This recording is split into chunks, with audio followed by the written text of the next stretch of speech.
What's going on, people? Welcome back to the channel. I'm Just United. We're back for another one. This time, it's the big one. Manchester United versus Ipswich away on Sunday. So make sure you're there, supporting the team, and make sure you hit that like, share, and subscribe button. Today, I'm joined by my boy Pods. Cheers for having me. Looking forward to this podcast today. Have a chat about Amorim's first game, Ipswich away. You ready? I'm ready, man. Can't wait. Can't wait. Yeah, man. It's showtime finally, isn't it? So what are you expecting from this game? Big things, to be honest. Big things, man. Gives me Jose vibes. Amorim does, 100%. Good feeling. Didn't get the same feeling about Ten Hag, unfortunately, which shows clearly. You did at the start, though, no? Nah, you know. Nah. You didn't even think Ten Hag? Nah. Didn't know much about him. I know more about Amorim than Ten Hag. Yeah. But nah, I just get the feeling I had about Jose coming to United. The same sort of vibe. Feeling. Obviously, he finished second. He won the Europa League. Yeah. Signed some class players, and I'm getting Pogba. Sure, are you ready for Pogba then? Okay. Nah, no way. He's not allowed back here. No chance. Nah, no way. I don't know though. You know, Johnny Evans temporary contract. Yeah, but Johnny Evans has got loyalty. That's true. You know what I mean? That's true. He's all about the football club. Pogba's not. Okay, so obviously it's his first game. That's one of the things I want to talk about in today's episode. What do you want to see in this game? What do you expect from this game when you see us play? Do you know what? It sounds a bit cliche because it's all what's been in the media, etc. But the identity of Man United, you know, you want to see them running for the ball. You want to see that press. You want to see them show what the badge means. You know what I mean? Like, you don't want to see people just tracking a little bit and then walking. You want to see them going for that ball, winning every tackle. Do you think we'll see it? I think we will. First game. I think we will. Yeah. Ipswich are not a bad team, you know. They beat Tottenham in the last game. You know what it is, Gov? You can play Real Madrid. You could play, I don't know, Crawley Town. You should have that same passion when you're running for that ball. Oh, that's true. That's true. And hopefully he brings that, man, because that's what we need. So you want to see identity? How would you want to see us play? More towards social, or do you want to see something completely different? Because we know we're going to get something like that on Sunday. Do you know what it is? I think when you're the manager of Man United, you need to play your way. There's no point trying to replicate what someone like Fergie did, for example, because he ain't going to do it. Yeah. Because Fergie's the GOAT. And bring your own identity, bring your own culture to the club. Know what it's about. Set your standards, set your formation, set your plans. So that City, you know what they're going to, they're going to pass the ball. They're going to have the possession. You know for a fact that their defenders, they're going to overlap. They're going to get the ball in, cut it in, through balls to Haaland, etc. That is their way. Liverpool, same. The top three, they've got pace. They're going to counter-attack. Ten Hag, we had no playing style. No, it's true. Yeah. There's games where in the midfield would be opened up for joke. Like, literally, they walk through the midfield. We want something. We know. We win the ball in the first third way. It's going to go to the right, to the left. And then, you want to see that. Yeah. No, I agree. I'm excited. I'm not going to lie. Same as you when you said it gives you Jose vibes. Like, I don't think I've ever been this excited from manager, and like seeing his interview as well. Yeah. Midweek where he's like, I'm going to show it from the first game how we play. Have you seen his videos on Sky Sports about his training? He's getting involved in that, man. Like, yeah. That's good, wasn't it? Balling with it's him. exciting to see it. Like, definitely. Obviously, it's one of them. Like, I was excited for Ten Hag. Maybe not this much, but I was excited. And I thought, you know what? He could be somebody that has a go at the players and tells them how to play. But now this guy just seems like he's very like smooth. Yeah. Like he's smooth and it like he's like I'm so excited. Obviously, we spoke about Ruben Amorim. Now I want to talk about our ex-coach, Kieran Mckenna, doing a brilliant job at Ipswich. Hard to play against. Yes, they don't win every game, but every game they are hard to play against. One of Ollie's last coaches. Talk to me. What do you think? Do you think he's done well in Prem? I don't think he's got the credit he's deserved, to be honest. In regards to results, it's what people go by in the Premier League, isn't it?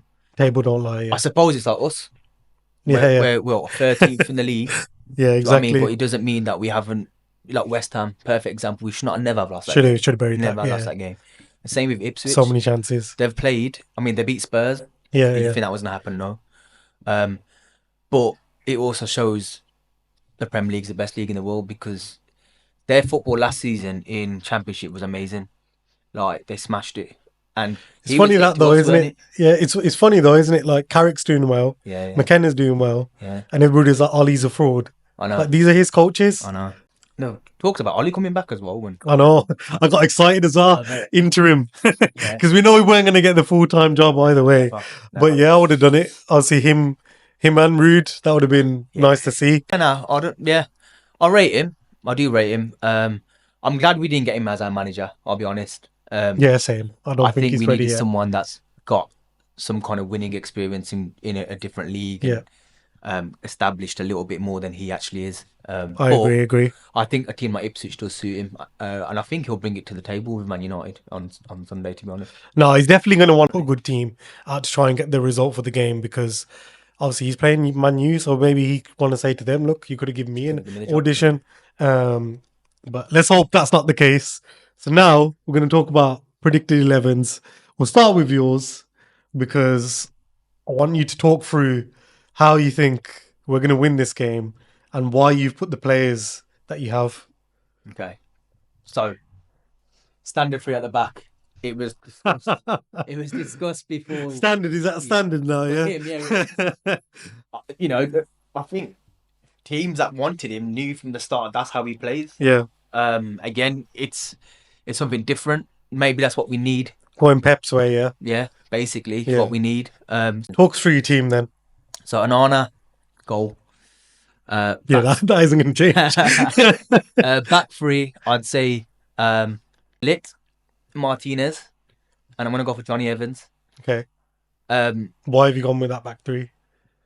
Because you've asked me for a predicted lineup at a hard time at this season at the minute because we've got a lot of players coming back from injury, so I don't know where they're at with fitness. And I agree. I think this first game is going to be like just who he's seen, basically, isn't it? Yeah, like Yoro, I'd love to see him in that back three, but how long's he been injured for? Yeah, you know, take the risk. Fit? Is he going to take the risk? Europe in the week, you know, it's hard. So I'm just going to assume that he's going to go with 3 centre backs that he knows are fit. Okay, yeah.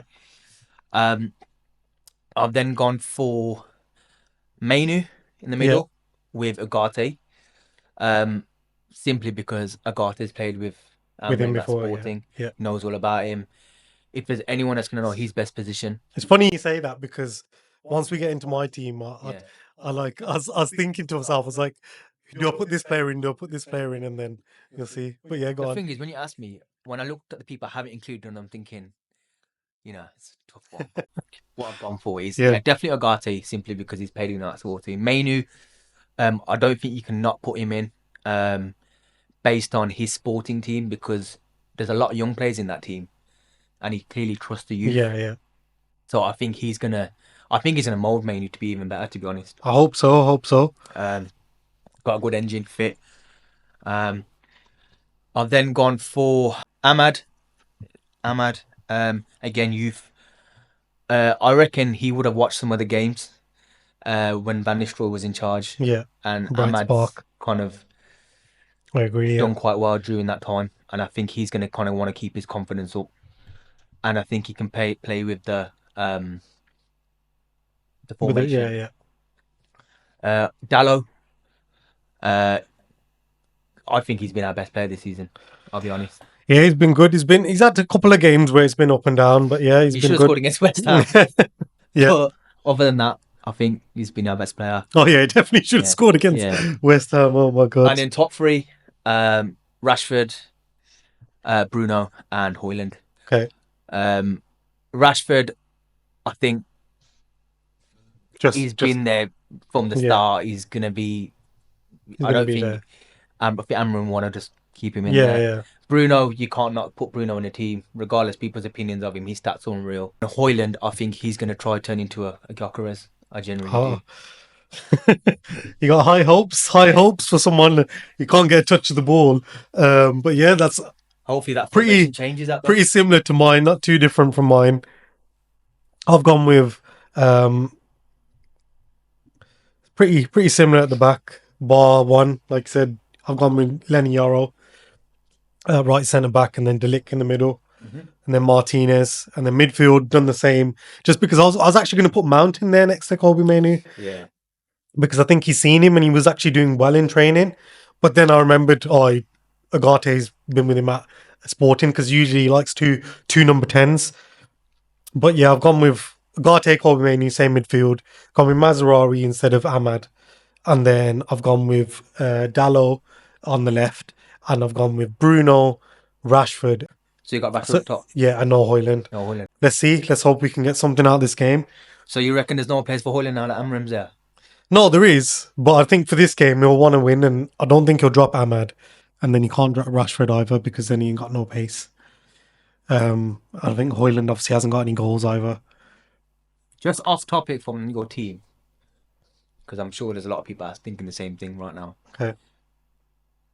How do you think Garnacho will feel if that's his constant 11? You have to play wing back, won't he? Think he'll do it? Yeah, you have to. It's like Anthony as I well. don't think he'll be happy playing wing back, you know. Nah, I don't know, think he will. because I think this gives you more cover as well. So you're not running. It is wing back, but you're not running back. It's usually just the one or the other, isn't it? It's not every single time where we see this season where everybody has to run back. Yeah. Oh, so you got 3 centre backs as well. So you just usually the one Yeah. wing back dropping in to make the 4. But I don't know. I think it could be all right. But now we're going to talk a little bit about the opposition. So with Ipswich, obviously we know Kieran McKenna, as we spoke about earlier, was our ex-coach. Yeah. They like to line up in a 4-2-3-1. Pretty attacking, pretty similar to how we used to line up under Ollie. Just goes for it. Wants to keep the width on the wing. But then when they're in attacking positions and they actually got hold of the ball, they like to line up in an old school 4-4-2. I think it's going to be interesting, because you can see it's compact. You got 4 banks of 4. The other team has to break you down. Yeah. And if you don't, then, they could hit you on the counter and then you could be potentially 1-0 down. They're at home as well. They just beat Tottenham. And yeah, it's going to be interesting to see how they line up. But they like to line up in a 4-4-2 when they're in attack. And players to look out for in this game: Liam Delit and Sam Smodics. 3 assists for Smodics. Delap's got 6 goals. Scored against Tottenham. Overhead kick. Yeah. And he's overhead kick against Tottenham. And he's gonna be ready. And it's gonna be tough because everybody, when they play, if you're from Man U and you want to play against Man U, you want to get a result. So we know Kieran McKenna is going to want to get a result. These are the 2 players I think we should watch out for. Obviously, they got Hutchinson as well, who's up there in attack. He's got a couple of goals and assists as well this season. And let's not forget our ex-player, Tunzabi, in defence. Yeah. He'll want to shut down whoever's coming at him at the wing. This time probably Ahmad. Obviously, none of us know how Amorim's going to line up either, so that's going to be interesting. And obviously, they've never played in this formation, so I think we've got to watch out for these 2 players, and hopefully we can get a result. Now, we're going to get into the fun part of the episode. We're going to talk about predictions. What are your predictions for this game? I think we're going to win 3-0. 3-0? Yeah. I think the new formation of the 3 at the back with the wing backs, I think will be more defensively secure. I like that. I think they're 2 solid midfielders. Very confident, guys. Yeah. Remember, if we don't win 3-0, make sure you leave them comments under his name. I think the 2 midfielders, Ugarte and Mainu, I think I just got a feeling they'll just be more solid. I don't think our midfield will break down as easily as it has all season. Okay, yeah. With this new more format. cover, yeah. I went to the game, the Leicester game, when Van Nistelrooy was in charge, and the energy of the players, just because it's higher up, of isn't a it? new manager, and they obviously showing that they want to keep their place, etc. I think it's going to have the same impact in his first game. New manager bounce. Yeah. Basically. Okay, so Hard's gone 3-0. I'm going to go for a 3-1 because I do think they'll score at home. You reckon? I don't just because it's a new formation. People will be out of position. It's going to be weird. I would like to be as confident, go 3-4-0. But yeah, I'm going to go 3-1. Let us know your thoughts down below, guys. Drop a comment on what you think the score is going to be. And don't forget to hit that like, share, and subscribe button. That was a preview for the Ipswich game. And we'll catch you on the next one. See you later, guys. Hey guys.